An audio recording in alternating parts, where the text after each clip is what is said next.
Hello, beautiful people. My name is Tim Lee, and it's always an honor to make another video with you here on my channel and another Draw Too Much lesson.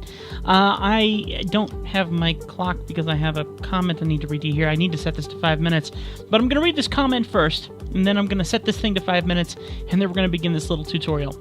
Here's the comment. It came in 2 months ago, and it says, and by the way, it's an edited comment. It's from Maya Fisher. It says, when I draw eyes all the time, one eye look a little better than the other one. Who does you solve that? Question. I mean, in the face, and thank you for the videos. 2 months ago. And interestingly worded question, autocorrect, it's kind of sucky, isn't it, sometimes? Okay, so what we're going to do is I'm going to go ahead and put 5 minutes on the clock here, and we're going to try our best to answer said question. And what I do to fix this scenario, this situation. Here we go. Starting the timer now. There we go. All right, so we have a picture here of another victim that emailed their picture to me. By the way, if you want to send me your picture, you're more than welcome to. You can do that at drawmetim@gmail.com. Just make sure you're over 18 years old, because we do use these images also for business purposes. So, I want to make sure it's legal. I don't want to get in trouble with your parents. All right, so here's what we're going to do, folks. How on earth do I draw eyes to look somewhat the same? So, we're going to put our little victim here off to the side, and we're going to draw right here in this area, and let's see if we can make the eyes look somewhat similar. Now, the first question I have to ask is, what direction are you drawing someone's face? Is it straight on? Is it 3/4? Is it from the side? If it's from the side, you only have to draw one eye. That's kind of a nice little feature. But for this kind of scenario, what I do is I step away from what reality is to an extent.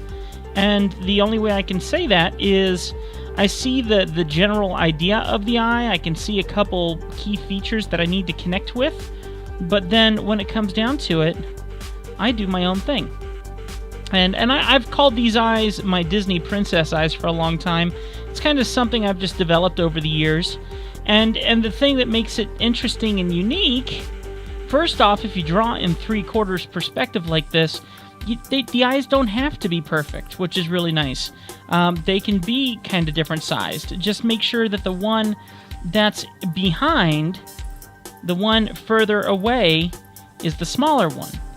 It doesn't have to be perfect. That's actually the benefit about drawing in a 3/4 perspective like this. It's a very helpful thing to have. And then on top of that, your goal is to get the emotion in the eyes.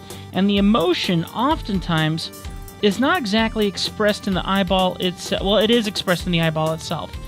And you can check that out by checking out some of my earlier tutorials on this. But it's really expressed also, especially in this caricature, by the size of the pupil in comparison to the eyeball itself. So if I focus on the iris and the pupil, and I get them to fit within that same shape, I can make this look very, very similar to the other one. And still get that surprise and that push that makes it really fun and enjoyable. Something that a client would be very, very happy with, because I'm still giving them that expression. And of course, I'm still focusing on getting likeness in every other part of the face. The eyes might not be an exact match. I mean, if the eye was an exact match, I would make some changes. I would pull this eye around here a little bit more like this. I would bring this one down a bit more. But here's the thing. Caricature is an exaggeration of a emotion, of a form. And so to be able to exaggerate the form does not mean that you have to exactly draw exactly what you see. What is that called? That's called a portrait. There's a no need for a portrait in this case. It's focused on getting that fun personality. And when you can get that fun personality, you get a great caricature out of the final piece. And that's for sure. And definitely push everything. Find ways to push all the dynamics of a good caricature. And pushing can mean growing and shrinking. Go larger than it really is. Go smaller than it really is. Have fun with it, and you can create something really cool that is going to last someone else a lifetime of fun and joy. So and this guy here, I've drawn him many times. He is a return client.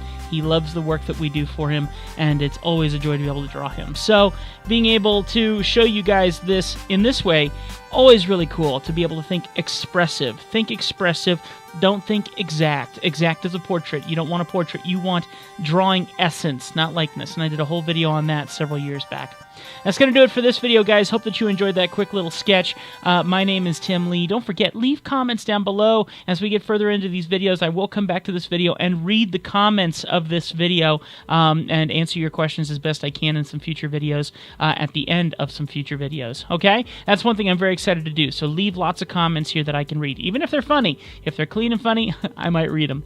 All right, well, that's going to do it. Thank you so much. Support me on my Patreon account, patreon.com. The link is going to be in the description below. You can see our videos released early, which is really awesome.